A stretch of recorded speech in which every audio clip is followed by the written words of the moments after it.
जरा सोचो, अगर रावण जीवित न होता तो क्या कोई राम को जान पाता? अगर राम रावण का वध नहीं करते तो क्या समाज उनको इतनी इज्जत देता और लोग राम को मर्यादा पुरुषोत्तम कहते? आज की वीडियो में हम आपको बताएंगे कि क्यों था रावण राम से भी महान। अगर रावण जीवित न होता तो राम भी नहीं होते।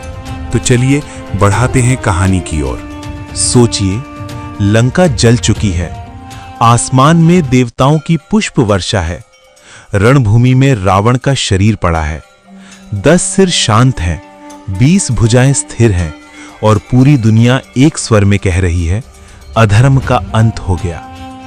लेकिन उसी क्षण एक स्त्री रो नहीं रही थी, वो हंस रही थी। न क्रूर हंसी, न पागलपन, उसकी हंसी में प्रश्न था। वो थी मंदोदरी। लक्ष्मण का क्रोध फूट पड़ा। जिसने तीनों लोगों को रुलाया, उसकी मृत्यु पर हंसी। मंदोदरी ने धीरे से आंख उठाई। उसकी दृष्टि में शोक नहीं था, उसकी दृष्टि में समझ थी। वो बोली, तुम अधर्म की बात कर रहे हो लक्ष्मण, लेकिन क्या तुम जानते हो अधर्म पैदा कैसे होता है? लक्ष्मण के शब्द वहीं रुक गए। मंदोदरी आगे बोली, रावण राक्षस नहीं था, वो विद्वान था, वो वेदों का ज्ञाता था, वो शिव का परम भक्त था। और फिर उसने कहा, और सबसे खतरनाक बात, वो जानता था कि उसका अंत क्यों होना है।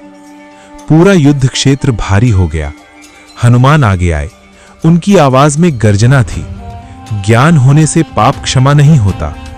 मंदोदरी मुस्कुराई, सही कहा वानरराज, लेकिन ज्ञान होने से बलिदान बड़ा हो जाता है।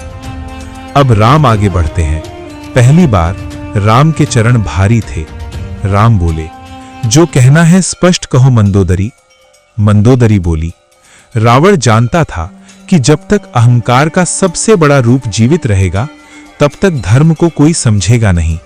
इसलिए उसने स्वयं को अधर्म बनाया। रणभूमि सन्नाटे में डूब गई। लक्ष्मण चीख पड़े, यह असंभव है।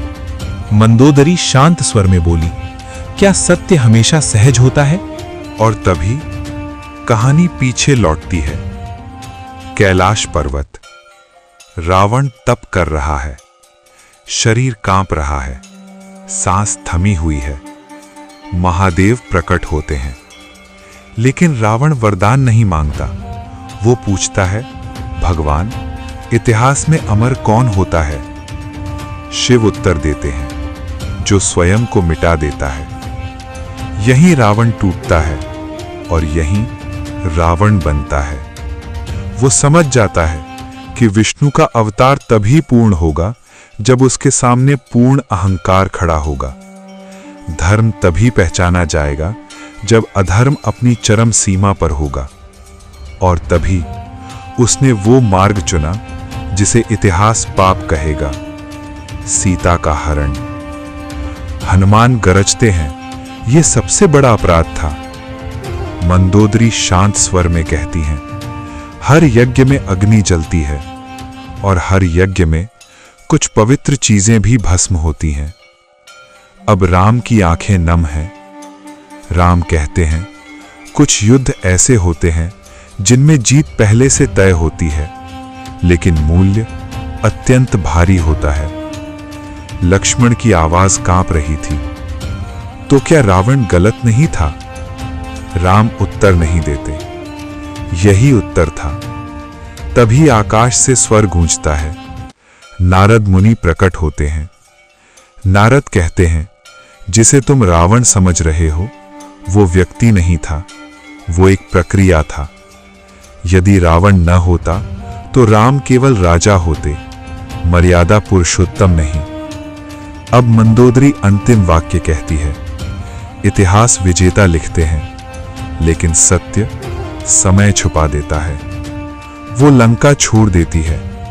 राम युद्ध भूमि में खड़े रहते हैं। न कोई उत्सव, न कोई विजय, क्योंकि उन्होंने युद्ध जीत लिया था, लेकिन कहानी समझ ली थी।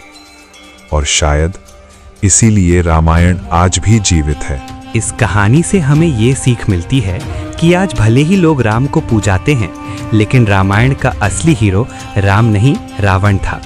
अगर आपको यह वीडियो अच्छी लगी तो वीडियो को लाइक करें और चैनल को सब्सक्राइब करें।